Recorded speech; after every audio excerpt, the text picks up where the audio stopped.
Cher Maître Jésus, Maître de bonté, de lumière, de compassion, nous remercions, Seigneur, votre présence. Nous remercions toutes les bénédictions que nous recevons jour à jour, même ceux que nous ne sommes pas toujours conscients. Nous te demandons à toi, Jésus, toi qui guides nos pas sur le chemin de l'éternité. Nous te remercions pour cette occasion d'étudier les lois divines de notre Père, les lois sacrées. Ouvre, Seigneur, nos cœurs et nos esprits pour que nous comprenions non seulement avec l'intelligence, mais avec l'âme, les enseignements sur la haute illumination. Donnez-nous, Seigneur, la volonté ferme et pure de mettre en pratique ce que nous apprenons, afin que notre étude ne reste pas dans la théorie, mais qu'il puisse se transformer en action concrète, juste, en amour, en fraternité, en humilité. Que nos chers bienfaiteurs, que tous les esprits de lumière qui nous assistent puissent nous inspirer par leur sagesse, qui puissent nous aider à discerner les pièges de l'orgueil ou de l'illusion spirituelle. Fais de nous, Seigneur, des instruments de ta paix, pour que chaque pas vers notre illumination soit un pas vers le service, vers l'amour, vers le pardon. Restez avec nous, Seigneur. Restez avec nous, chers bienfaiteurs.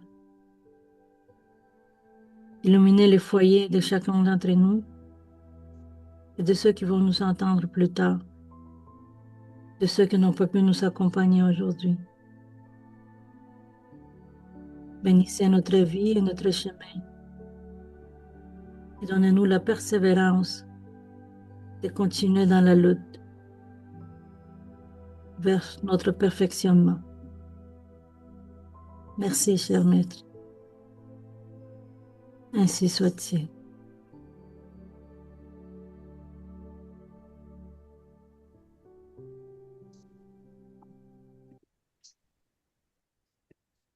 Merci beaucoup, Yuri. Merci Et oui. beaucoup, chers amis, de votre présence. Je vais partager le texte. Est-ce que Christophe peut faire la lecture du premier texte, s'il te plaît, et Christiane le deuxième? Oui. Merci. Allons-y. Thème aujourd'hui, l'auto-illumination. Question 227. Dieu accorde-t-il la faveur dite grâce? Réponse. Les expressions de la miséricorde divine qui entourent notre esprit sont si grandes à tous les plans de vie qu'il suffit d'un regard posé sur la nature physique ou invisible pour ressentir autour de nous une abondance de grâce. Toujours est-il que la faveur divine, comme l'homme prétend, la recevoir dans son anthropomorphisme n'existe pas dans la vie, car Dieu ne peut ressembler à un monarque humain, plein de préférences personnelles ou suborné à une cause d'ordre inférieur. L'âme, ici ou ailleurs, recevra toujours conformément à son œuvre d'édification intérieure. L'esprit seul invente son enfer ou crée les beautés dans son ciel. S'il fait des efforts et accélère son processus d'évolution, Dieu pourra dispenser la loi en sa faveur, car la loi est unique et Dieu, son juge suprême et éternel. Question 228. L'auto-illumination peut-elle être acquise juste à travers l'effort d'une existence sur Terre à peine? Réponse. Une incarnation est comme un jour de travail. Pour que les expériences soient accompagnées de résultats positifs et salutaires dans la vie, il est indispensable que les jours d'observation et d'effort se succèdent les uns aux autres. Dans la complexité des différentes vies, l'étude prépare. Cependant, seule l'application sincère des enseignements du Christ peut apporter la paix et la sagesse inhérentes à l'état d'illumination totale des rachetés. Emmanuel, livre Le Consolateur, psychographié par Francisco Xavier.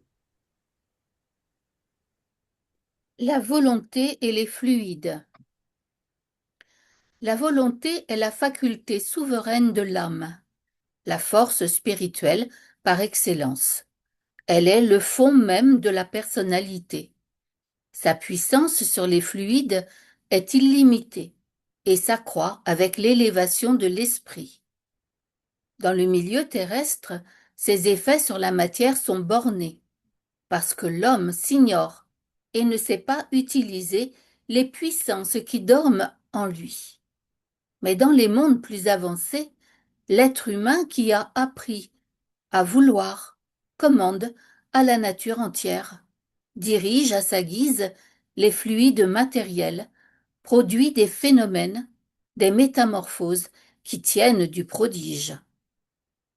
Tout acte de la volonté, avons-nous dit, revêt une forme, une apparence fluidique, et se grave dans l'enveloppe périspritale. Il devient évident que, si ces actes sont inspirés par des passions matérielles, leur forme sera matérielle et grossière. Le périsprit imprégné, saturé de ces formes, de ces images, se matérialise à leur contact, s'épaissit de plus en plus, les mêmes causes se reproduisant, les mêmes effets s'accumulent. La condensation s'accélère, les perceptions s'affaiblissent, les vibrations diminuent de puissance et d'étendue. L'emploi que nous faisons de notre volonté, seul règne notre avancement, prépare notre avenir, nous fortifie ou nous débilite. Il n'y a ni hasard, ni fatalité, il y a des lois. Utiliser, gouverner les unes, observer les autres. Là est le secret de toute grandeur et de toute élévation. Les résultats produits autour de nous par la volonté bouleversent déjà l'imagination des gens du monde et provoquent l'étonnement des savants. Tout cela est peu de choses cependant, à côté des effets obtenus dans ces milieux supérieurs où, au commandement de l'esprit, toutes les forces se combinent et entrent en action. Et si, dans cet ordre d'idées, nous portions plus haut notre attention, n'arriverions-nous pas, par analogie, à entrevoir comment la volonté divine, agissant sur la matière cosmique, peut former les soleils, tracer les orbes des mondes, enfanter les univers. Oui, la volonté exercée dans le sens du bien et conformément aux lois éternelles peut réaliser de grandes choses. Elle peut aussi beaucoup pour le mal. Nos mauvaises pensées, nos désirs impurs, nos actions coupables corrompent les fluides qui nous entourent, et le contact de ceux-ci va jeter le malaise et produire des impressions malfaisantes chez ceux qui nous approchent, car tout organisme subit l'influence des fluides ambiants.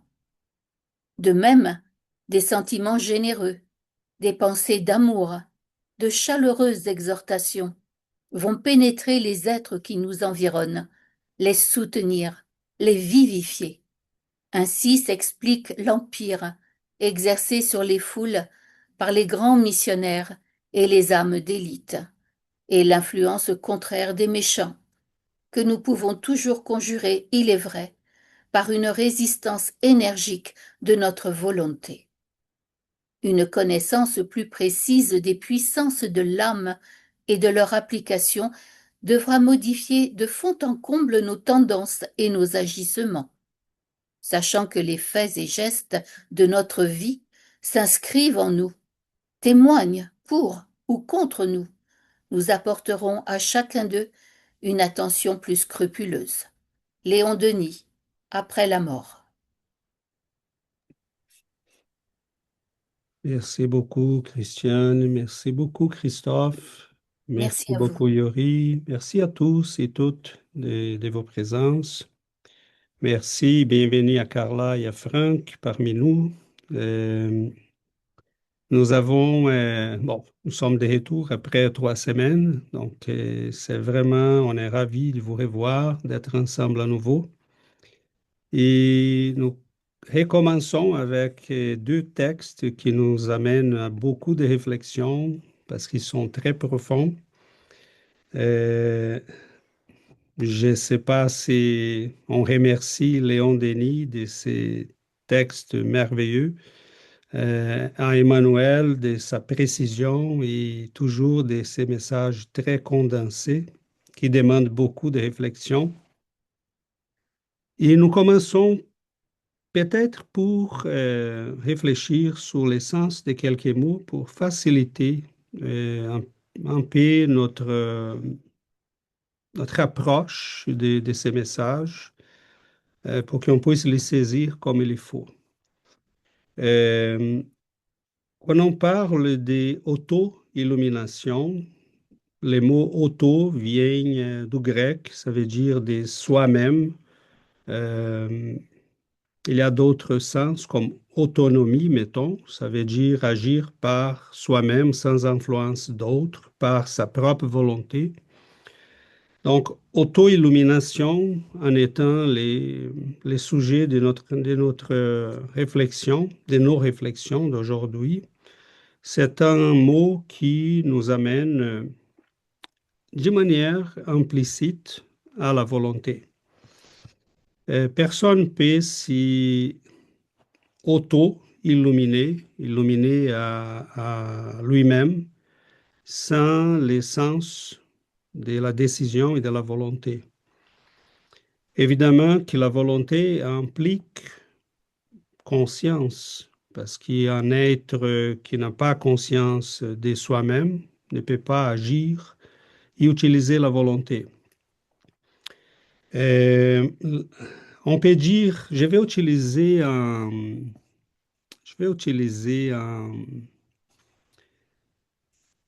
attendons un petit peu. Il faut que je trouve le bon. Non, c'est pas celui-là. Donne-moi 2 secondes. Oui, il est là. Je vais utiliser une comparaison pour faciliter peut-être un peu notre réflexion. Le philosophe Aristote, il se demandait toujours comment les choses changent. Et il a créé la notion de puissance, mais que moi, je préfère appeler état potentiel ou de latence, et l'état de l'acte. Donc, comment les choses changent dans la nature, dans l'être humain, dans la vie en général. Bon, les choses existent dans un état potentiel ou de latence et elle passe à l'acte. Elle devient ce qu'elle devrait devenir. Donc, pour éclairer un peu, c'est une comparaison, disons, pour faciliter d'une manière didactique notre pensée. La puissance ou les potentiels ou la latence, la capacité d'être ou de devenir, et la capacité d'en être à devenir ou à faire quelque chose. c'est ce qu'une chose peut être sans l'être encore. Par exemple, une graine a en elle la puissance de devenir un arbre, mais elle n'est pas encore. La puissance est là. Une femme a la puissance de devenir mère, mais elle peut être encore dans l'état de puissance. Donc, l'acte est la réalisation ou l'actualisation de cette puissance. C'est ce qu'une chose est en train d'être ou a pleinement réalisé déjà. L'arbre adulte est l'actualisation de la puissance contenue dans la graine. Si on utilise ces deux notions, parce que c'est ce qu'Aristote utilisait pour penser les changements, les mouvements et les devenirs. Donc, c'est très intéressant parce qu'on peut, dans la nature, on a comme une planification qui est déjà établie. La graine, elle n'a pas vraiment à vouloir devenir un arbre. Ça se peut qu'elle ne devienne pas. Elle peut mourir en chemin. Elle peut ne pas réaliser sa puissance, son potentiel. Mais inévitablement, elle va passer toutes les transformations, il va devenir un arbre. Donc, c'est pour ça qu'il va dire dans la fin du texte, je peux y revenir rapidement, celui-ci, Contexte. ce qu'on était, celui-là. Il va dire ici, ce passage de la puissance à l'acte est toujours ordonné par une forme qui oriente la matière vers la réalisation. En fait, ça, c'est un mot qu'Aristote a utilisé pour dire qu'il y a comme une forme déjà implicite. C'est inévitable que la graine devienne, on pourrait dire un planning, une planification, hein, qui est déjà implicite dans la graine. Chez l'être humain, cependant, on verra qu'on a plein de potentiels. On a les potentiels, surtout dans le sens, la volonté, mettons, elle ne va pas être impliquée dans les choses naturelles, comme la graine et l'arbre. Mais pour toutes les choses qui touchent à la raison, à l'émotion, à notre auto-illumination, au développement de l'être dans tout son plein potentiel, la volonté est implicite. On ne peut pas le faire sans la volonté, sans une décision consciente. Donc, j'ai le potentiel de dire la vérité, mais passer à l'acte, c'est une décision. Il faut le vouloir. J'ai le potentiel d'aimer, mais pour aimer concrètement, il faut décider d'aimer. Il faut le vouloir. Donc, cette transposition entre ce que nous sommes et ce que nous pouvons devenir, ça dépend de notre décision, de notre volonté. Et c'est très intéressant parce que dans la première question, Emmanuel va dire, et pourquoi on a mis cette question de la grâce? Parce que chez nos frères catholiques et protestants, la notion de la grâce est très présente parce que c'est comme une concession divine. Paul de Tarse a été agracié. La visite de Jésus l'a transformé d'un abruti dans un être d'amour et un héros du christianisme. Saint Augustin était un agracié. Et le spiritisme va nous dire non, pas du tout. Ils étaient peut-être sur les mauvais chemins à ce moment-là, désorientés. Mais ces âmes sont des âmes qui avaient déjà accumulé énormément d'expériences, des sagesses. Ils étaient à un moment donné de leur existence carrément désorientés, mais les potentiels étaient déjà là. Vous voyez? Les potentiels pour qui Paul devienne, pour qui Saül devienne Paul, étaient déjà là. pour que l'homme, les pharisiens intrépides, combattants, Arrogant. arrogants même des fois, deviennent un apôtre, mais il était là déjà le potentiel. Et ça suffisait de faire une petite étincelle. Donc, dans le spiritisme, on n'a pas cette notion de grâce comme une concession divine qui peut transformer un être d'un état à un autre. Pour nous, il y a l'évolution, le travail, l'acharnement, les vouloirs. C'est pour ça que Léon Denis va nous dire c'est une puissance de l'âme, comme l'intelligence, comme l'amour. Mais une puissance, il faut la développer parce elle n'est qu'un état potentiel de latence. Nous avons tous ces potentiels en nous, toute cette puissance accumulée en germe, mais son développement, ça dépend du vouloir. Donc, Emmanuel va nous dire, ça prend des jours et des jours d'observation, mais chaque incarnation est un jour. Donc, les processus évolutifs, c'est immense. L'auto-illumination est la fin d'un processus de des milliers de jours de travail, d'études, de développement. Et cette semaine, on réfléchissait, moi et Giovanna, sur comme est triste, c'est pas une critique, mais comme est triste cette perception que nos frères dans d'autres branches spiritualistes en ont encore de la vie, de l'avenir. Tout s'y décide dans une seule vie. Tu vas au ciel, tu vas en enfer, ou tu vas nulle part si tu es un matérialiste, et c'est fini. Donc, même nous, comme des êtres humains, nous pouvons donner d'autres jours d'opportunité à nos enfants. Et tu n'as pas compris aujourd'hui, je te laisse essayer demain. Hein? Donc, c'est comme si Dieu était un père qui ne nous aime pas, qui nous déteste, qui dit, mais tu as une chance et c'est fini. Tu as une opportunité et tout se décide là. Et la doctrine spirite va nous dire, c'est de toute beauté ça. Hein? Chaque incarnation est un jour. Et pourquoi il dit ça prend plusieurs jours d'observation?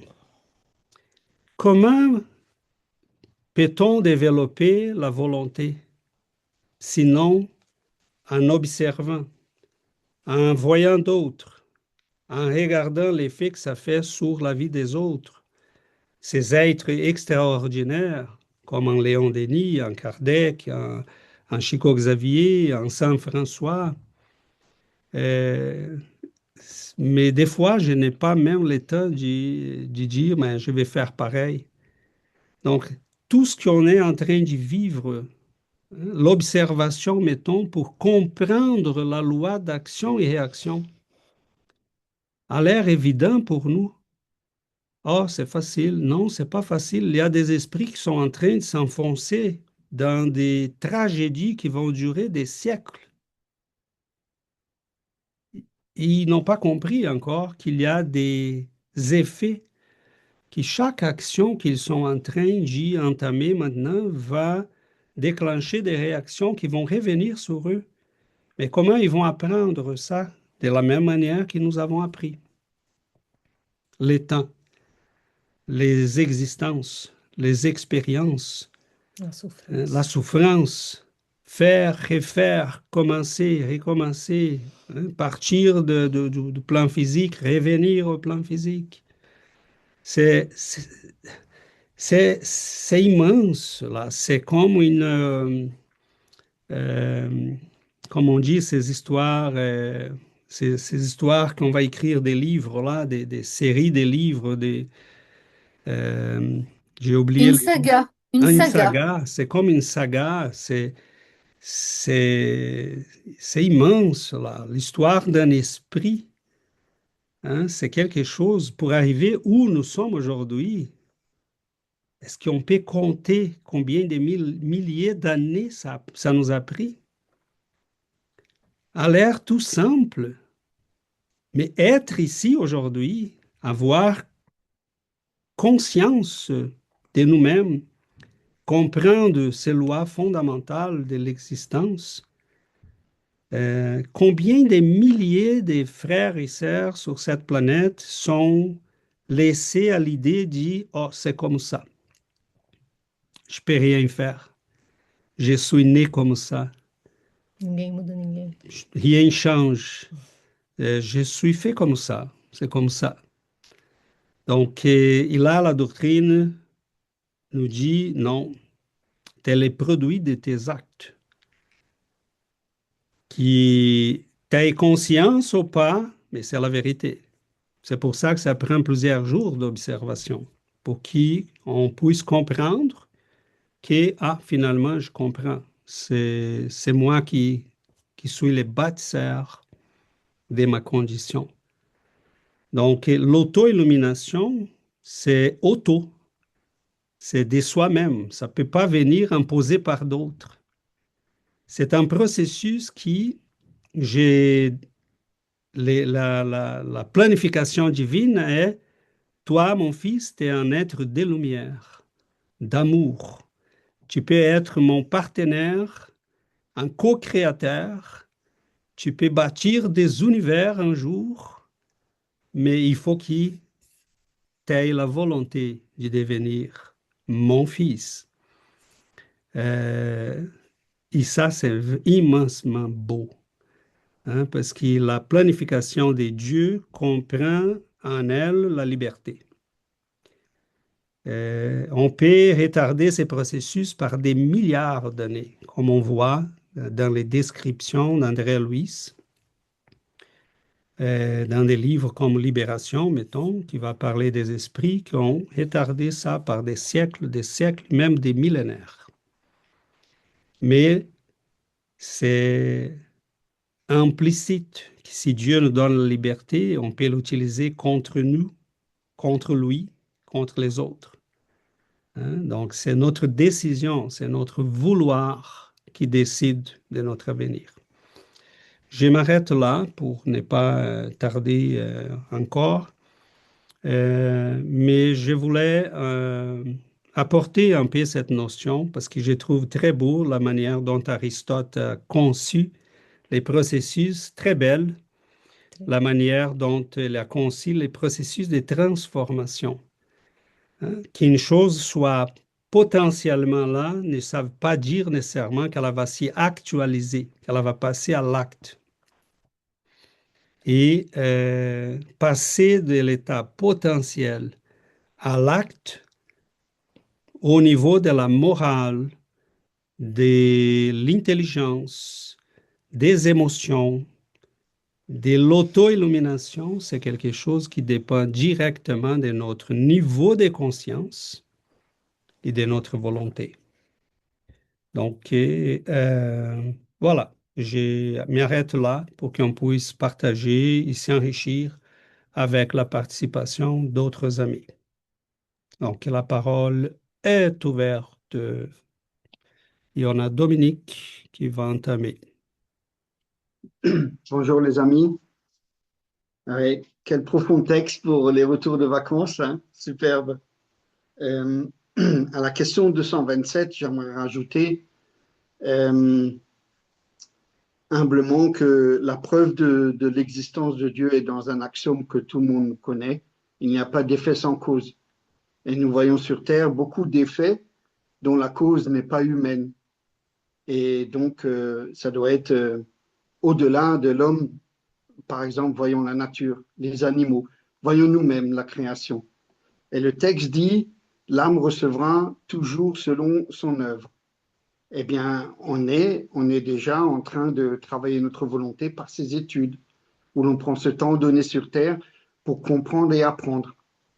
Après, le texte, il précise aussi, l'esprit invente son enfer et crée les beautés de son ciel. Eh bien oui, les pensées sont créatrices ou destructrices. Et c'est à nous de faire l'effort de grandir, de nous améliorer, de devenir meilleurs aujourd'hui qu'hier. Et par cela, la volonté, c'est l'un des plus grands pouvoirs que Dieu nous a donné euh, avec les autres. C'est par la volonté, en fait, qu'on dirige nos pensées euh, vers le haut, qu'elles deviennent créatrices. C'est par cette volonté ferme et qu'il faut nous concentrer. Par exemple, la volonté de vivre, toutes ces personnes qui sont clouées dans un lit ou qui sont malades, ils ont cette volonté, ils la mettent en œuvre. Vous voyez, donc en fait, la volonté, chacun l'a à son degré et la voit à sa façon, mais ne l'utilise pas d'une manière pour faire évoluer son âme. Effectivement, comme tu disais, euh, César. Et, et en fait, c'est comme un aimant, cette volonté. Elle attire en nous d'autres forces une fois qu'on la met en pratique. Et Léon Denis, il disait que la volonté divine, c'est le plus grand des moteurs de la vie universelle, de notre immortalité.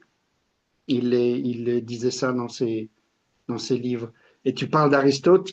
Cette semaine, j'ai reçu un message qui disait, c'était d'Aristote, être heureux ne signifie pas que tout est parfait. Cela signifie que vous avez décidé de regarder au-delà des imperfections. C'est beau, n'est-ce pas?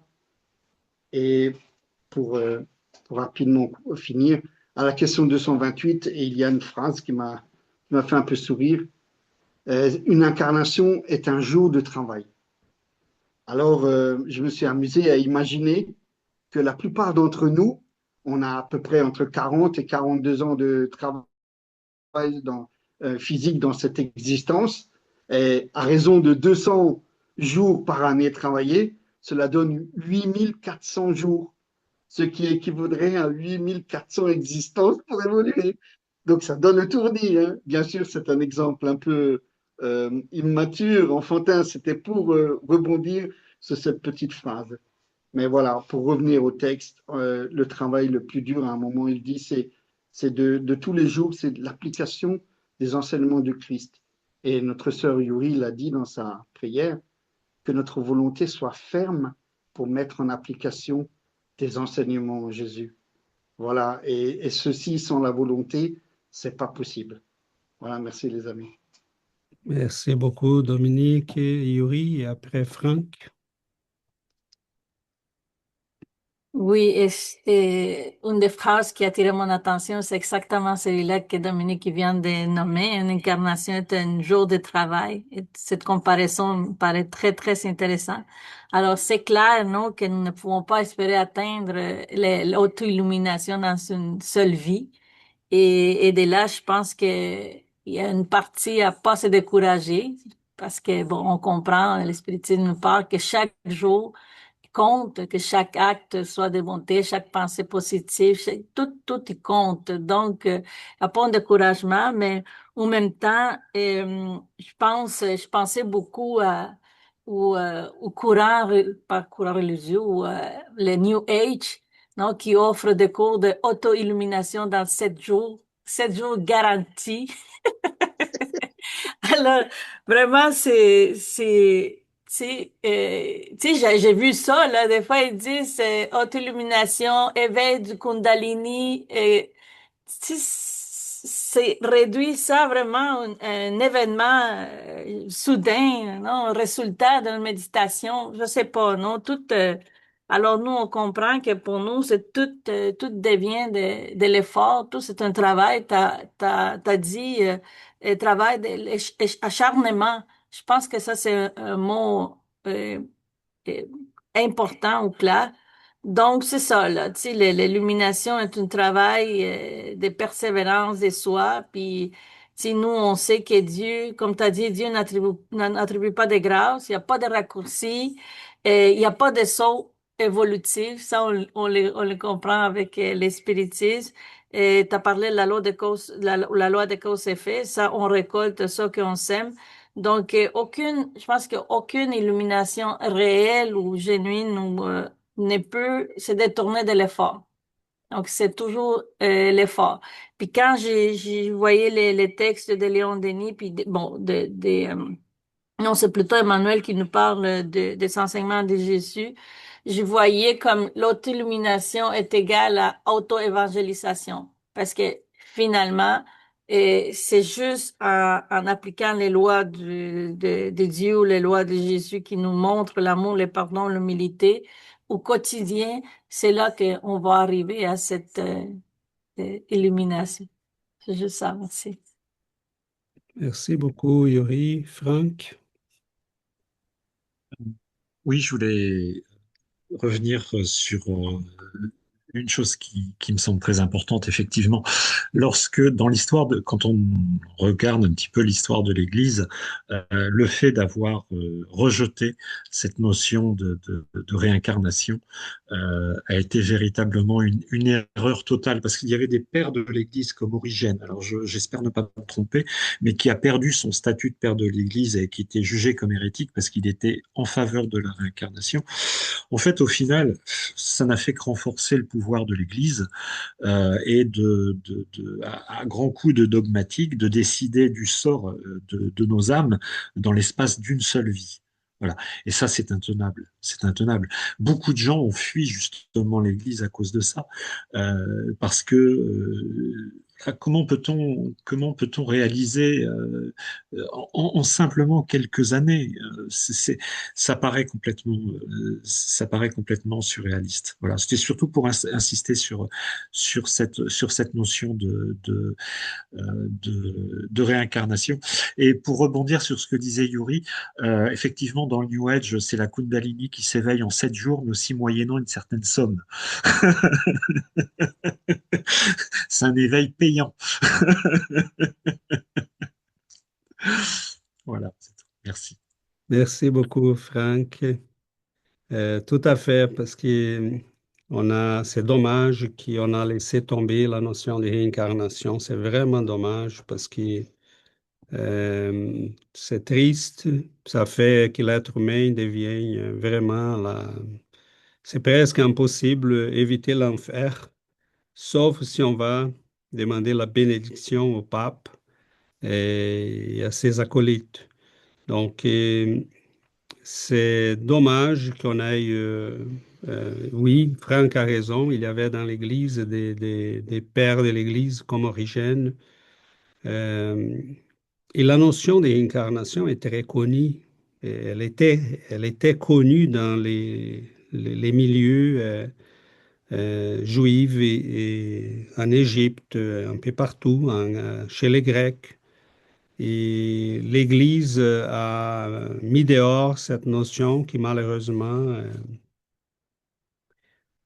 ça implique que nous sommes vraiment presque en enfer, parce que comment peut-on faire pour ne pas l'être, pour ne pas arriver là? Donc c'est vraiment triste et cette notion des continuités, mettons, euh, comme est difficile de changer la mentalité des gens qui s'attachent à ces notions, hein, parce que de la même manière qu'on a ces conforts de la New Age qui nous promet des choses extraordinaires, si on va payer une somme quelconque, et dans quelques jours, on va avoir... on a aussi la notion qui chez nos amis de ces religions qu'il faut, pour éviter les sorts qui nous est destiné, il faut aller chercher la bénédiction, accomplir les rituels, passer par la confession, Et ça a été une stratégie très malheureuse qu'on a créée. Nous sommes partis de ça. D'ailleurs, je ne sais pas si vous connaissez l'étude de Wallace et Rodrigues.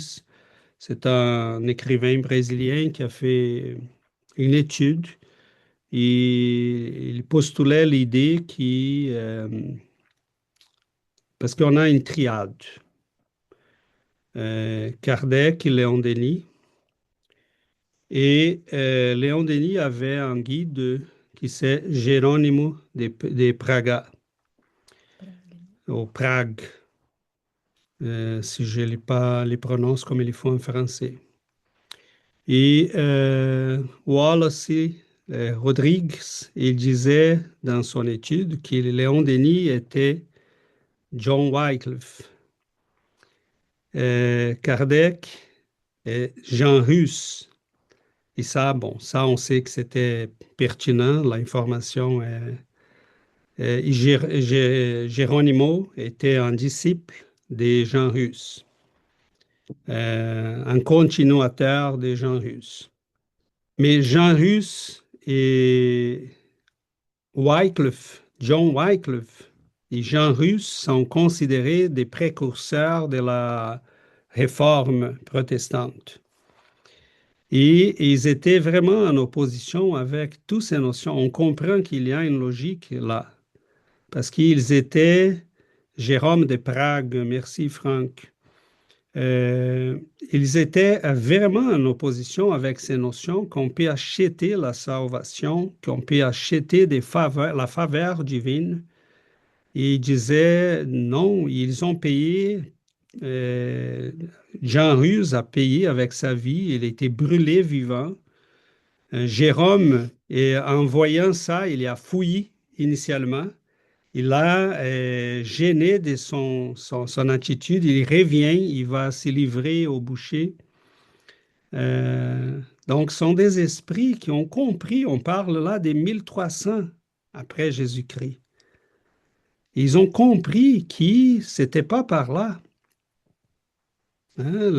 Si Dieu est juste, c'est les mérites, c'est le travail, c'est l'effort. Ah, mais César, comment explique-t-on en Saint-Augustin, en Paul? Bon, ce sont des esprits qui ont déjà vécu plusieurs jours.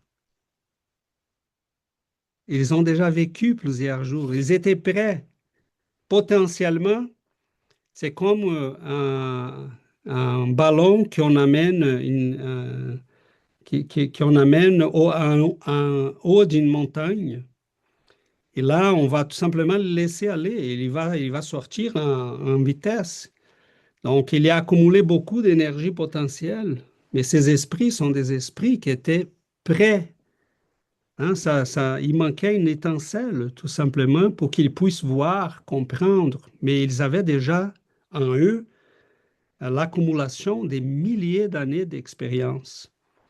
Donc, quand Paul voit Jésus sur les chemins de Damas, il dit, mais qu'est-ce que je fais là? Je suis fou. Il se réveille.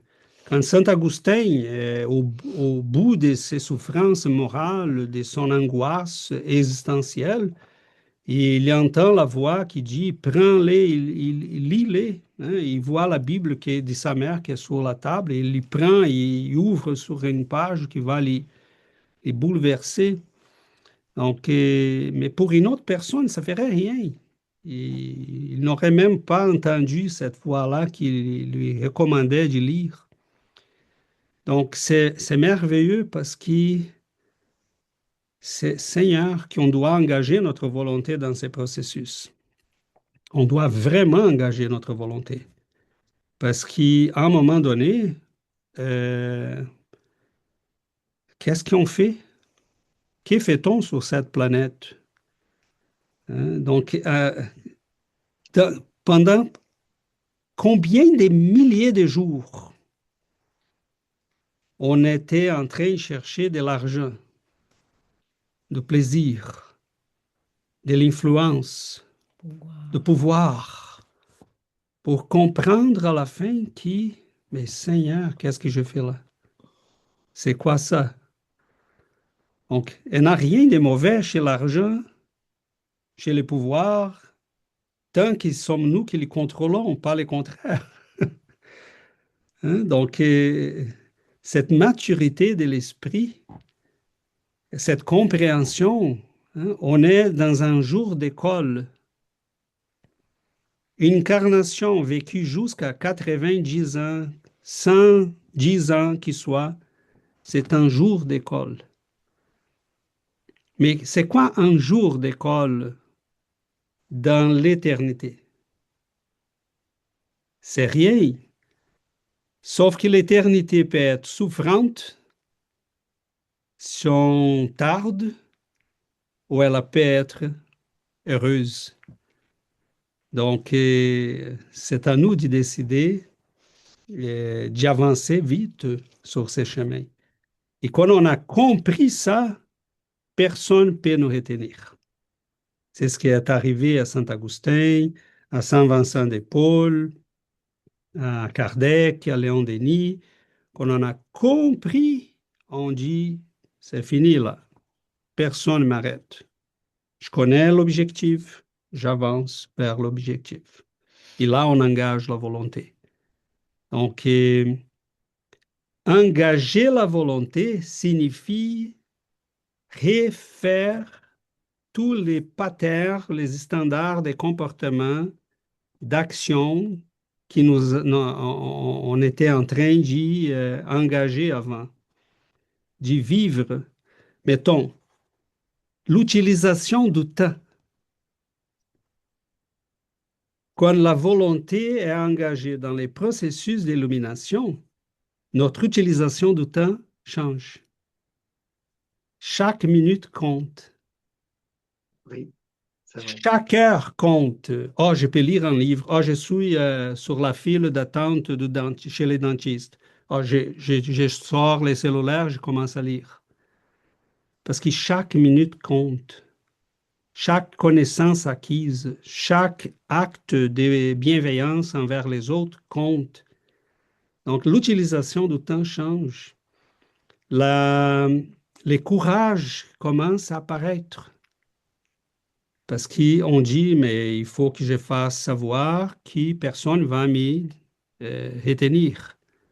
Donc, je peux être bienveillant, je peux être tendre envers les gens, mais c'est comme Chico Xavier, les gens disent, on voyait cet homme-là d'une douceur incomparable, mais quand on touchait à des choses, quand on disait, Chico, tu vas chez moi aujourd'hui pour fêter mon anniversaire, pas au groupe de la prière pour...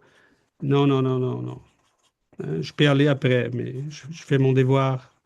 Donc, c'est un petit exemple pour dire qu'il y a beaucoup de gens qui sont apparus dans la vie de Chico, des gens immensement riches qui disaient, mais viens avec moi en Europe pour un tour. Ils disaient, non, non, non, j'ai mes devoirs. Donc, euh, c'est l'esprit qui a compris qu'une chose, c'est la douceur, l'amour, mais l'autre, le courage de dire oui, non, je vais, je ne le vais pas. Donc, tout change quand on commence à engager la volonté. Hein? Mettons, pour nous, c'est pas la fatigue, lire 1 heure de plus à chaque jour. Parce qu'on dit, OK, je gagne, j'avance, j'apprends. Donc là, on va un jour peut-être arriver à ce qu'on voyait chez les gens comme Kardec qui travaillaient presque 18 heures par jour, ou un Chico Xavier qui des fois enchaînait des jours, hein, travaillait jusqu'à 4 heures le matin dans les groupes spirites de la prière, allait chez lui pour préparer les déjeuners pour les gens qui étaient en train de dormir chez lui. Et après, il travaillait tous les matins. En après-midi, le samedi, il allait dans la ville pour la distribution des pains, de la nourriture pour les pauvres. Et en soirée, il était déjà dans les groupes de la prière. 4 heures en après-midi, il arrivait pour la psychographier les prescriptions des docteurs Bézéra pour les malades. Et à 8 heures, il était prêt. Il allait jusqu'à 2 heures, 3 heures le matin. Donc, on dit d'où cet homme sortait cette énergie. Mais c'est la volonté immense d'un esprit qui est déjà seigneur de soi-même. Hein, donc, c'est tout un chemin. Et est-ce qu'on voit ça pour finir? Est-ce qu'on voit ça seulement chez les grands esprits? Non, la volonté, c'est un pouvoir qui appartient à l'être humain. Napoléon Bonaparte était un homme d'une volonté extraordinaire. Les gens dormaient, il était éveillé. Ses généraux étaient en train d'y tomber, fatigués, et ils se promenaient chez les soldats.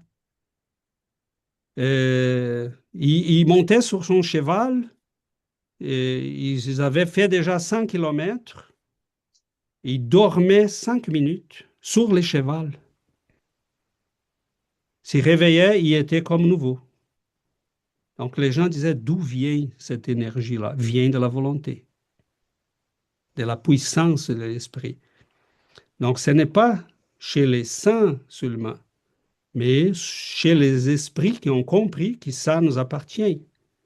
Mais évidemment, quand on utilise la volonté pour l'auto-illumination, là, on est en train d'utiliser pour la bonne voie, pour l'objectif les plus nobles que nous puissions euh, vouloir. Donc, Dominique et après Franck. Oui, César, super. C'est vraiment un texte qui nous fait réfléchir.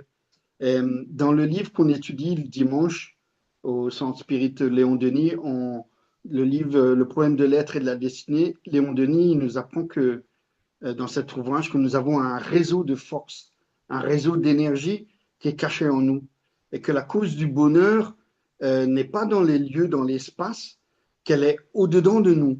Et qu'est-ce que le Christ, il nous le dit en confirmant le royaume des cieux est dedans de nous.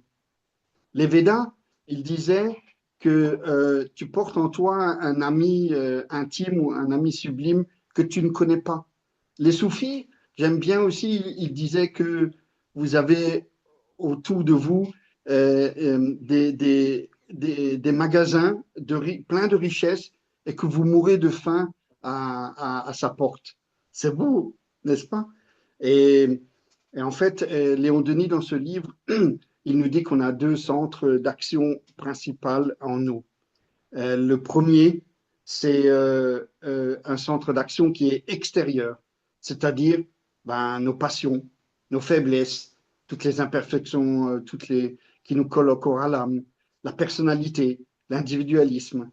Et ça, il appelle ça plutôt la vie inférieure, les épreuves qu'on a dans la vie. Et la seconde, elle est intérieure. En fait, c'est comme le temple de Dieu.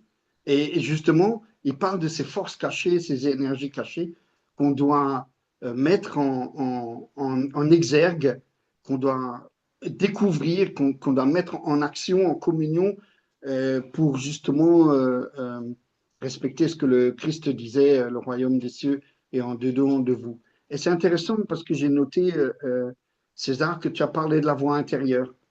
Et Léon Denis, il y a un exercice qu'il nous invite à faire, à rester seul dans une pièce, dans le silence, à fermer les yeux et à se concentrer et ne plus rien entendre que la concentration intérieure et d'écouter les petites voix qui vont venir, les petits conseils.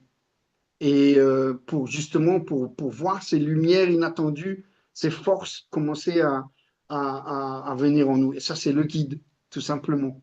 Voilà. Et en fait, quand tu dis chaque minute compte, on ne voit plus le temps perdu. Merci César, parce que souvent de fois, moi, je regarde le temps que j'ai perdu derrière, je dis, mon Dieu, j'ai déjà envie d'être à la nouvelle réincarnation et ne plus perdre de temps avec toutes ces choses qui sont passées avant dans notre existence. Bon, voilà, on évolue. Et lorsque tu parlais, lorsque tu dialoguais, César, il m'est venu en tête cette histoire de Kardec, quand tu parlais de Kardec, il s'est sacrifié. Il a travaillé jour et nuit, chez Xavier aussi. Il psychographiait les livres, même la nuit, ce qui paraît.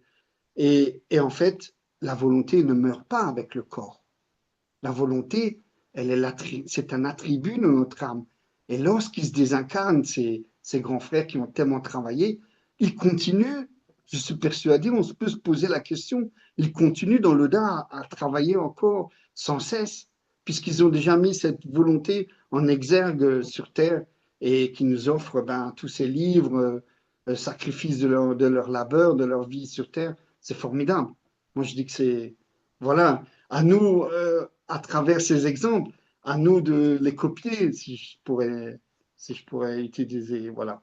Merci. Merci beaucoup, Dominique. Franck?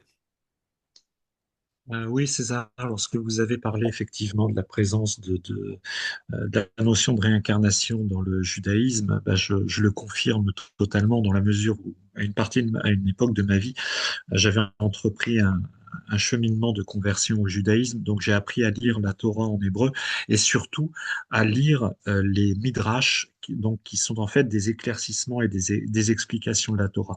La réincarnation, elle est présente constamment, constamment. Donc on explique bien que certains grands patriarches ou matriarches dans la Torah sont la réincarnation de voilà. Donc ça c'est clair. Jésus était juif, il était pleinement, il assumait et il vivait pleinement sa judaïté. Donc il était totalement au courant de dire ça. Lorsqu'il dit je vais accomplir la Torah, il parle de ça. Et dans certains évangiles, je crois que c'est l'évangile de Jean, je fais peut-être une erreur, il y a toute une discussion à ce sujet. Es-tu Élie qui est revenu? L'Église est très très embêtée avec ces textes-là, parce qu'elle ne les comprend pas. Alors elle donne des explications un peu tarabiscotées, et voilà quoi. C'est une, mais vous avez parfaitement raison, effectivement. Et d'avoir extrait le Jésus de sa judaïté, c'était une erreur, quoi. J'avais une petite remarque simplement. Les textes que l'on a lus, qui ont été lus du Consolateur, c'est quelle traduction? Parce que j'ai le livre et en fait la traduction que vous avez mis est bien meilleure que celle qui est sur ce livre. Il faut que je regarde, Franck, parce que D'accord. c'est une version PDF que nous avons Ah, d'accord, et ok. je peux vous Ok, envoyer après. C'est- d'accord. Parce que je crois que dans Des les... fois, des fois, moi et Giovanna, on prend même les traductions qui sont dans les disponibles. Mais pas cette fois, je ne l'ai pas faite, mais je l'ai pas fait, mais des fois, on fait une révision pour Ouais, voir, ouais. comparer avec l'original. Mais Mhm. c'est bien que tu nous en parles. Oui, parce en France, c'est vrai que les ouvrages, et par moment, j'ai l'impression qu'il y a de gros problèmes de traduction, quoi. Je Ça confirme rend le que Oui, style très lourd, voire incompréhensible. oui, tu as tout à fait raison. On a déjà remarqué ça. oui. Les gens l'y font avec bonne volonté. Des fois, l'intention est bonne, mais ce n'est Mais pas. la comparaison avec l'original en portugais, c'est Il y a très des important. nuances qu'on voit qui des fois échappent. Ouais. Mais on va faire attention à ça aussi. C'est bien que tu nous en parles parce que des fois, on fait confiance, on prend ce qu'elle a, mais il faut qu'on regarde toujours. Et pour revenir, Franck, à tes commentaires, c'est pour ça que Jésus était étonné avec Nicodème, les pharisiens, quand ils parlent d'y renaître, il dit, mais comment, je comprends pas, qu'est-ce que vous dites? Il dit, mais comment ça se fait que toi, un docteur en Israël, tu comprends pas ce que je suis en train de dire? Donc, Jésus était étonné. Euh, et il y a un livre qui te parle de l'aspect judaïque de Jésus. C'est sur les, je vais le retrouver tantôt. C'est une auteure évangélique des États-Unis qui écrit, et c'est très beau parce elle montre dans toutes les paroles de Jésus comment il était un rabbin, un vrai rabbin qui était attaché aux traditions, à la loi. Il connaissait par cœur toutes les choses. Ce sont des subtilités qui montraient qu'il était vraiment parfaitement en résonance avec toute la tradition spirituelle. Tout à fait. Et il y a certaines paraboles qu'il utilise que l'on retrouve quasiment dans les Midrash, quasiment mot à mot, quoi. Exactement. Donc, c'est extraordinaire d'ailleurs. C'est très beau. Oui, C'est Jésus toutes était les juif. traditions. Mais Oui. c'est bien, c'est bien. Super. Il y avait quelqu'un qui avait levé la main. Je laisse quelqu'un sans... Juste, Non? je sais pas, là, tu parlais d'engager la volonté, d'auto-élimination. C'est très important d'avoir cet objectif parce qu'on peut engager notre volonté à n'importe quel objectif. Où on engage notre volonté, si on veut une nouvelle maison, on va engager notre volonté et on va avoir la nouvelle maison. On veut avoir une nouvelle auto, on va engager notre volonté et on va faire ce qu'il faut pour avoir la nouvelle auto. Donc, engager la volonté, il faut avoir un objectif et avoir l'objectif de l'auto-illumination pour engager notre volonté à ça. C'est ça peut-être la plus grande difficulté qu'on voit parce que les gens, ils veulent pas, ils savent pas qu'il faut faire ça, qu'il faut travailler pour l'auto-illumination. Dans la question 909 des livres des esprits, c'est une question fondamentale. Et je pense que tout le monde ici l'a déjà étudiée. Donc, la question 909, Allan Kardec demande, l'homme pourrait-il toujours vaincre ses mauvais penchants par ses efforts? Et les esprits vont répondre oui, et quelquefois par des faibles efforts. C'est la volonté qui lui manque. Hélas, combien peu de vous font des efforts? Donc, chez l'être humain, faire des efforts pour n'importe quoi, des fois, on ne voit pas chez l'être humain. Donc, faire des efforts pour l'auto-illumination, c'est une autre chose. Donc, il faut avoir ce désir de se auto-illuminer. Mais de quelle façon ce désir déclenche en nous? Comment faire ça pour que ce désir soit déclenché chez nous, là, dans notre cœur, de vouloir être illuminé? Donc, une question pour chaque personne, parce que si des fois, on voit les gens autour de nous, ils sont loin de vouloir ça. Ils s'engagent à d'autres choses, mais ils ne s'engagent pas à l'auto-illumination. Pourquoi voulons-nous l'auto-illumination? Pourquoi cherchons-nous l'auto-illumination? Qu'est-ce qui est déjà en nous c'est déjà Qui n'est pas qui chez n'est eux. pas chez les autres, par exemple? Donc, étudier, je pense qu'avec un mois, c'est les processus de vouloir ça, est venu avec les études, avec connaître ces êtres supérieurs, savoir qui sont ces êtres-là, qu'est-ce qu'ils ont fait, qu'est-ce qu'ils sont capables de faire, quelle, quelle- de quelle façon vivent les gens qui sont auto-illuminés, qu'est-ce qu'ils sont capables d'accomplir. Donc, avoir cette volonté-là, c'est pas tout le monde. C'est pas, les gens ne sont pas encore prêts, ils savent même pas qu'il faut chercher ça. Donc, comment ce désir de s'auto-illuminer se déclenche en nous. Donc, ça, c'est quelque chose je pense que chaque personne a une façon de vivre ces moments. Et je ne sais pas vous, si vous avez des expériences et pourquoi vous cherchez ça. Merci, Giovanna. Christiane, après Dominique. Alors, moi, je pense que déjà, par la prière, on peut faire beaucoup de choses. Et pourquoi on le fait? Alors, au début, ça me venait pour rentrer à la maison. Oui, mais je m'aperçois aussi que quand je prie, je demande, et oui, l'illumination de devenir meilleur, le plus, d'avoir le plus de connaissances possible, mais pourquoi faire? Et à la fin de ma prière, je dis pour revenir chercher nos frères retardataires. Donc, voilà à quoi ça nous sert de s'illuminer, de revenir chercher les autres pour les amener. Et ainsi de suite, c'est comme une vague. Il y en aura toujours des retardataires. Seulement, nous, on aura évolué un peu quand même, j'espère. Voilà. Merci beaucoup, Christiane. Merci à vous. Dominique. Oui, pour répondre à Giovanna, la question est pertinente, mais elle est aussi subtile parce que euh, connaître l'auto-illumination, la découvrir, c'est aussi le libre arbitre de chacun. Et certaines personnes sont venues, je pense que dans le groupe, il y en a qui se reconnaîtront, ils sont venus à l'auto-illumination par la souffrance, parce qu'ils en ont eu marre d'être sur ce chemin de la souffrance. Et on le voit parfois dans les réunions médiumniques, des esprits comme César disait, qui sont des siècles ou des décennies dans la souffrance et qui en ont marre, qui ont justement la prise de conscience qu'il y a autre chose derrière que la souffrance.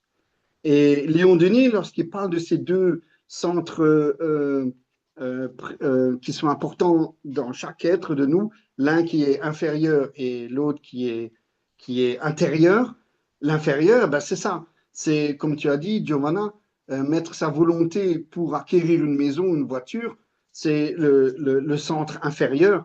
Donc ça, c'est la vie inférieure. Mais le centre intérieur, c'est à chacun de nous de prendre conscience qu'il y a autre chose dans la vie que la matérialité. Mais ça, c'est très subtil, c'est très difficile. Amener quelqu'un à l'auto-illumination, ça peut être par exemple rencontrer un frère ou une sœur qui souffre dans sa vie pour X ou Y raison et l'amener justement à comprendre qu'il y a autre chose que ça et qu'il y a une cause derrière tout ceci. Mais est-ce qu'elle est prête à l'entendre? Et est-ce qu'elle est prête à mettre sa volonté pour apprendre, poursuivre comme nous on fait maintenant? Parce que beaucoup disent, c'est une perte de temps, vous êtes des perchés, vous êtes illuminés, vous êtes dans l'espace, etc. Beaucoup de noms d'oiseaux sont sortis. Mais nous, on sait que c'est pour adoucir les prochaines réincarnations qu'on apprend actuellement au présent tous ensemble. Et que voilà, que l'amour, c'est le sentiment le plus fort de tout l'univers. Donc, c'est vraiment intéressant la question. Merci, Giovanna. Merci Dominique et Yuri. Donc, qu'est-ce que Giovanna a dit par rapport aux objectifs?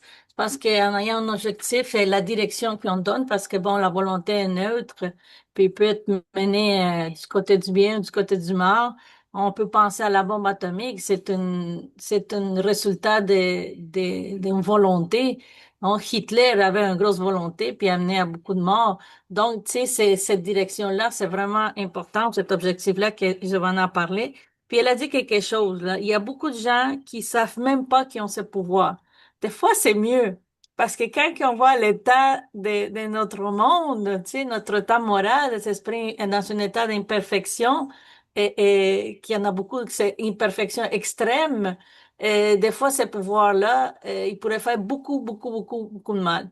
Donc, comme Jésus a dit, merci Seigneur que tu as révéler ces choses aux petits, aux humbles et non aux grands du monde parce que on serait dans une étape plus pire de ce que nous sommes précédemment. Merci. Merci Yuri. Catherine.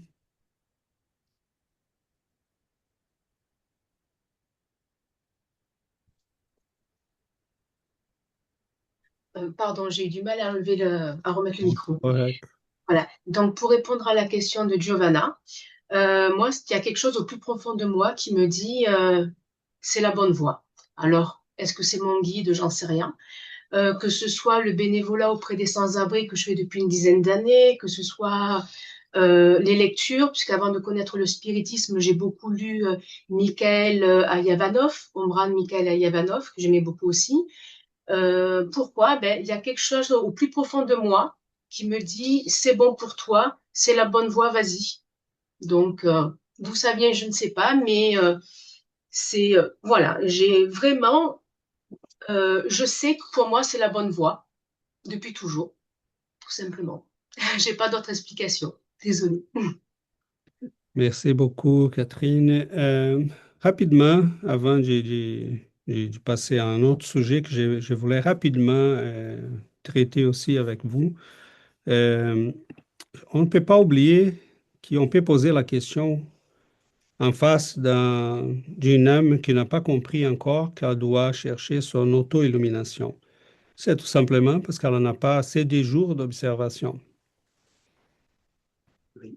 C'est simple. hein. Donc, cependant, la question de Giovanna est un peu plus subtile. Euh, Elle pense, et je sais qu'elle pense à ça parce qu'on en parle, et elle pense à des âmes qui sont, on regarde, on voit que tout est là, sont des bonnes personnes, sont intelligents, sont bienveillants, c'est comme s'ils étaient prêts, mais il manque l'engagement. C'est vouloir, c'est dire, ah, je comprends que c'est ça les chemins, mon Dieu, c'est ça les chemins. C'est pas devenir ingénieur, médecin, juge, riche, puissant. C'est ça les chemins. Mais ça aussi, c'est la maturité d'esprit. Et on peut aider certaines âmes. OK? Pourquoi, et Christiane a raison, pourquoi la mère de Saint Augustin priait tout le temps pour lui? Parce que c'est exactement ce cas. Il était là, tout était prêt là, tout était en place. Il manquait, c'est comme les ingrédients d'un gâteau qu'on veut faire. Ils sont tous sur la table, mais il manque les liens, les mettre ensemble. Donc, on a vu Chico Xavier, mettons, des fois, il y avait des gens qui disaient oh, je vais laisser tomber la Umbanda, c'est une tradition africaine au Brésil. Et je vais passer au spiritisme, Chico. Je suis très ému. Et il disait, non, non, reste là. Et on se disait, pourquoi? Il ne veut pas divulguer le spiritisme. Non, c'est pour ceux qui sont prêts, qui ont compris. On n'enduit pas. On peut dire, écoute, je te présente, mais c'est à toi de décider. C'est un chemin de auto-illumination, auto-engagement. On en parle, on publie, on va sur les réseaux sociaux, mais on ne va pas frapper à la porte des gens pour dire, eh, viens, il faut que tu viennes par ici. Et surtout, Chico voyait qu'est-ce qui est en état potentiel chez ces hommes-là. Léon Denis voyait ça, Kardec voyait ça.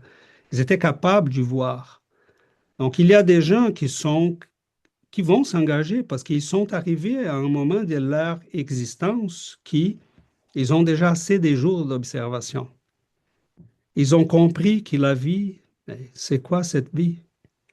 Si je n'en profite pas pour grandir, je vais courir après l'argent encore. C'est les messages, Yuri, comment s'appelle les messages c'est saillants, celles qui on parle, qu'on a vécu dans tous les corps, chez tous les climats. C'est Militao, non? Militao Militant Pacheco. Pacheco. Merci, Yuri. Il y a un message des militants Pacheco qui c'est vraiment très belle. On a déjà étudié ici. Il dit, mais quand on va essayer quelque chose de nouveau? On a déjà vécu dans tous les types de corps, dans tous les climats. On était noir, blanc, roi, pauvre, misérable, riche, roi. On était homme, femme. Il dit, mais quand allons-nous commencer à essayer quelque chose de nouveau? Les chemins de la lumière, de la croissance. Donc, c'est un séjour d'observation, là. Et si nous sommes rendus ici, c'est le temps pour nous. Et on peut aider, Christian a raison, on peut aider ceux qui sont en arrière. Peut-être un pas en arrière. Comment? Le message s'appelle L'Espiritisme questionne. L'espiritisme questionne, s'appelle là les messages. Nous avons étudié le 28 juin. Le 28 juin. Donc, c'est très belle. C'est vraiment, c'est très beau ces messages, désolé. C'est vraiment très beau parce qu'il nous dit, mais c'est peut-être le moment pour nous d'entamer un nouveau chemin, d'essayer les messages du Christ, les messages de l'immortalité, de la réincarnation. Hein, donc, mais c'est les chemins. Chaque homme va arriver à son tour, à son moment. Et quand les choses vont, si Parce que quand notre cœur s'engage à ça, là, c'est là la volonté va être déclenchée et nous allons, comme César disait, là, tout va travailler pour que ça se développe en nous. Les temps, les heures de travail, les objectifs, on va simplifier la vie pour pouvoir s'impliquer davantage, sur pour ces chemins. pouvoir étudier plus, pour pouvoir lire plus et connaître plus. Donc, et c'est quand notre cœur s'engage à cet objectif-là. Et Et la c'est- volonté va faire la transformation parce que la volonté est à la base de notre transformation morale. Et quand on commence à s'impliquer, donc on commence à faire l'autoconnaissance parce que pour s'y auto-illuminer, il faut se connaître. Et en s'auto-connaissant, on va commencer à travailler pour faire le nettoyage, tout ce qui ne nous sert plus. Donc, on va commencer à éliminer tout ce que nous avons encore en nous qui ont aucune et qui bloque notre travail d'auto-illumination. Donc, c'est d'avoir l'engagement, là. Si on est déjà conscient de ça, donc notre volonté va s'engager facilement. Dans une partie du texte de Léon Denis, il dit la volonté fait en sorte que toutes les forces dispersent s'y concentrent. Donc, on était éparpillés. Une maison divisée, disait Jésus, ne peut pas rester debout. Donc, au moment que notre volonté elle est mise en place, les forces qui sont disperses commencent à se concentrer. Et on n'aura pas le temps peut-être aujourd'hui, mais je vous invite quand même à la réflexion. Dans une bonne partie du texte de Léon Denis, il parle des effets de la volonté sur les fluides. Et on peut dire, mais ça a quoi à voir avec ce qu'on est en train de parler, l'auto-illumination et tout ça? Nous ne pouvons pas oublier que Jésus, dans la parabole du mariage, il dit là qu'il y en avait quelqu'un qui était dans ces mariages-là, qui n'était pas habillé comme il faut. Il était identifié parfaitement et immédiatement, il a été mis dehors. Donc, l'habit, s'habiller comme il faut, c'est que notre périsprit devienne cette lumière qu'on voit chez ces esprits de grandeur qui se présentent dans les réunions médiumniques. C'est s'y habiller avec les vêtements de la lumière. Et l'effet de la volonté que Léon Denis dit qui agissent sur la matière, sur toutes les choses, mais c'est la source du changement. Parce qu'aujourd'hui, dans l'ère atomique que nous sommes en train de vivre, dans l'ère du magnétisme, de la communication à distance, c'est très normal pour nous arriver chez nous et utiliser un contrôle à distance pour ouvrir les garages ou pour allumer les choses. Mais on ne pense pas que la volonté, c'est pareil. C'est un contrôle à distance. Ça commence dans notre vouloir. Cette volonté engage une énergie magnétique qui commence à agir sur la matière même. Donc, on verra les guérisons, on verra les changements d'attitude. On voit des gens qui étaient dans les vices et qui changent drastiquement, qui d'un jour à l'autre quittent la cigarette ou les boissons ou une vie de débauche. Donc, c'est en nous ces pouvoirs, mais des fois, on commence à vouloir. Et c'est commencer à vouloir commence parce que les changements entre notre vouloir et les réaliser, passer du potentiel à l'acte, ça exige un effort. Ça exige une transformation. Ça exige vraiment un effort. Parce que oui, c'est bien vouloir aimer les prochains, mais comme disait Sartre, les problèmes sont les autres. Tant qu'on sort sur la rue, oh boy, c'est difficile. Mais on s'est dit, je vais essayer.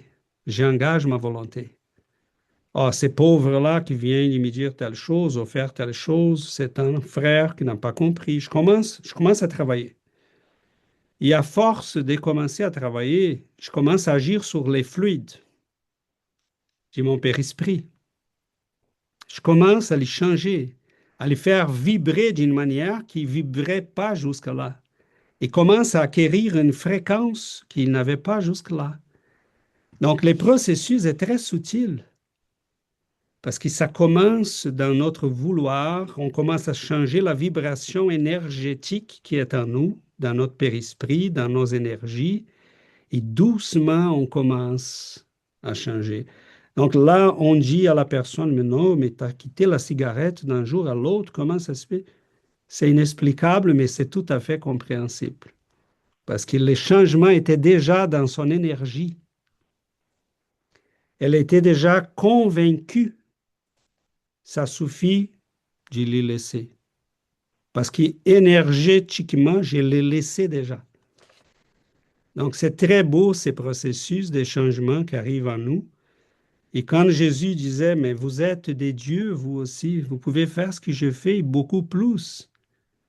C'est l'Esprit qui connaît tous ses pouvoirs. Donc, un jour, on comprendra tout ça, à force de l'étudier, de le vivre. Mais c'est merveilleux. Notre temps est en train de finir, on va arriver à la fin. Mais j'aimerais fixer ça. C'est merveilleux ces messages. Moi, j'adore être spirit parce que, oui, je n'enlève pas la beauté d'autres philosophies. Il y en a plein de belles philosophies. Mais ces messages que tout est possible. On n'est pas des êtres déterminés par les hasards. On n'est pas des êtres déterminés par les sorts. On n'est pas des créatures. On voit la immaturité des hommes quand les gens commencent à chercher des coupables.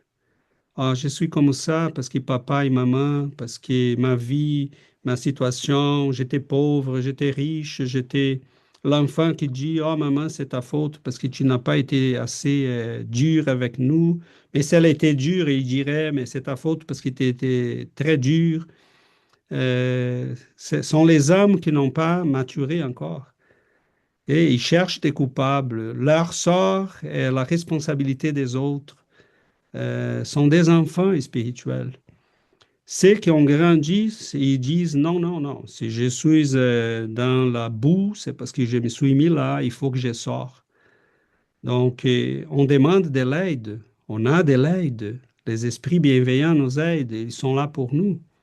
Mais engager notre volonté, c'est ça. Donc, c'est laisser la condition d'enfant spirituel. C'est devenir des adultes. Et ça, c'est merveilleux. Et ces messages, c'est à vous. Nous sommes là pour vous. Nous sommes là pour vous aider. Est-ce que Léon Denis est où? Probablement avec nous. Qui peut le dire? Pourquoi? Mais il irait où? Ils vont chercher ceux qui sont en train d'étudier. Ils vont chercher les petits frères sur les chemins qui regardent vers eux pour dire, mais on veut être comme vous. On veut apprendre avec vous. Donc, les esprits nous disent tout le temps dans les réunions, des fois, Giovanna dit, mais pourquoi cet esprit est venu?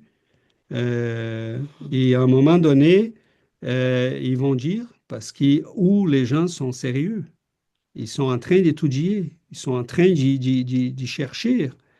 On est là. Donc, qu'on puisse en être conscient de ça.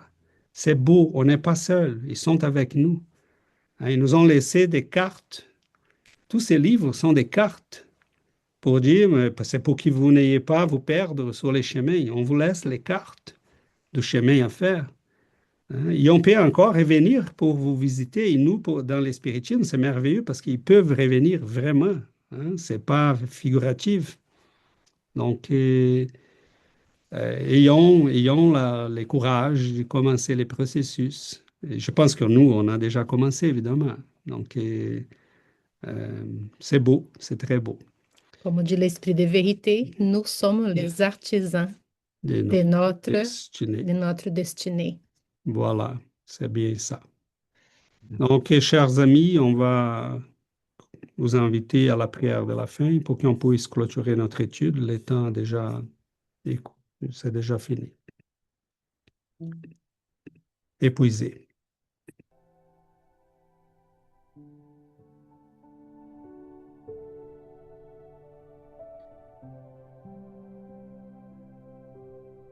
Chers amis, prenons ensemble quelques instants pour regarder vers cette lumière d'amour et de bienveillance, de ces esprits, de ces guides qui sont nos maîtres, nos frères, nos professeurs, pour les remercier de cet amour, de leur présence, de leur bienveillance à notre égard. Nous vous remercions de tout cœur parce qu'il nous fait tellement bien de savoir que sur ces chemins pleins de défis, des combats, nous ne sommes pas seuls. Nous pouvons compter sur vous, ceux qui sont les vainqueurs d'hier, ceux qui ont fait les chemins déjà, qui ont parcouru toutes les étages.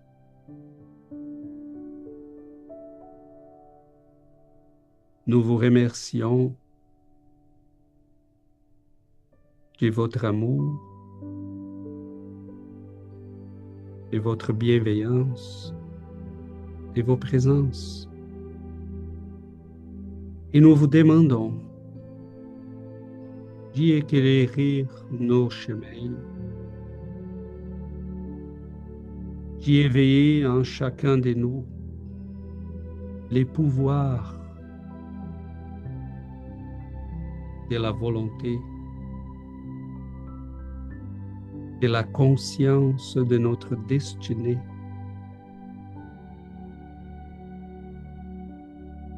Nous comprenons votre amour, l'amour qui guidait la main de Léon Denis,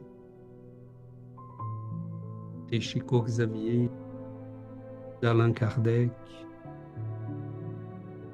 et ces grands esprits qui voulaient tout simplement dire: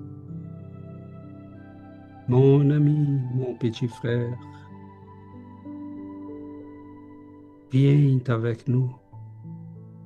Le chemin est beau, ça prend de l'effort, et l'effort fait grandir. Tu vas développer toutes les puissances de ton âme. Et quand tu auras tous les pouvoirs, les plus grands pouvoirs, ça sera de vous livrer à cet amour qui t'a donné la vie.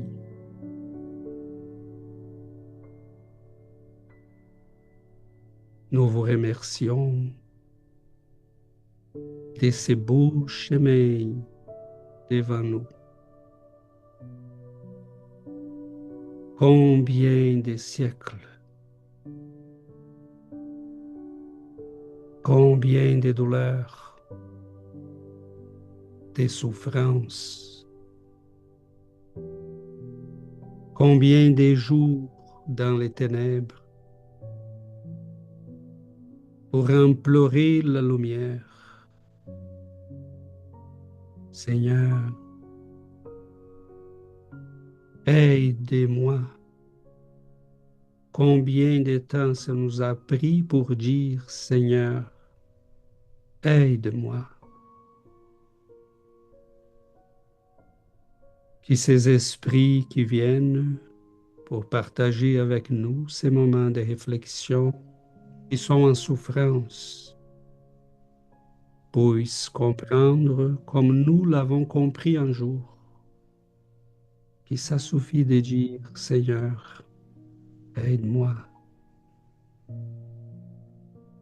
Que nous puissions recevoir ta lumière, Seigneur, la lumière de ces esprits de bienveillance, d'amour, qu'ils puissent guider nos chemins, nos vies, éclairer, visiter nos foyers, apporter cette lumière d'amour, de santé à nos êtres chers, à nous-mêmes, et que nous puissions vivre avec la légèreté de ceux qui connaissent ton amour, ta lumière. On n'est pas seul. Il y a un immense amour qui nous aime tellement. Que nous puissions, Seigneur, avancer, même qu'un petit pas chaque jour, et plus jamais revenir sur nos pas, plus jamais que nous puissions avancer. Nous vous remercions, cher guide, de vos présences, car nous les ressentons vraiment. Que cet amour qui vous apportez puisse nous donner la joie, la sérénité, la paix, la certitude. Restez toujours avec nous. Que vous puissiez nous aider dans cet effort, dans nos études, dans notre désir le plus profond de grandir en amour, en sagesse. Nous vous remercions et nous vous demandons de bénir avec votre lumière nos vies. Restez toujours avec nous. Qu'ainsi soit-il.